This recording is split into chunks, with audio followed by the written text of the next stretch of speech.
নামাজে সূরা মিলানোর সঠিক নিয়ম। 4 রাকাত বিশিষ্ট ফরজ নামাজে প্রথম এবং দ্বিতীয় রাকাতে সূরা ফাতিহার পর অন্য আরেকটি সূরা মিলাবেন।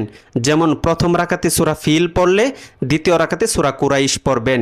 কিন্তু তৃতীয় এবং চতুর্থ রাকাতে সূরা ফাতিহার পর অন্য কোনো সূরা মিলাতে হয় না। আর 4 রাকাত বিশিষ্ট সুন্নত নামাজে প্রথম রাকাত, দ্বিতীয় রাকাত, তৃতীয় রাকাত, চতুর্থ রাকাত, 4 রাকাতে সূরা ফাতিহার পর অন্য আরেকটি সূরা মিলাতে হয়।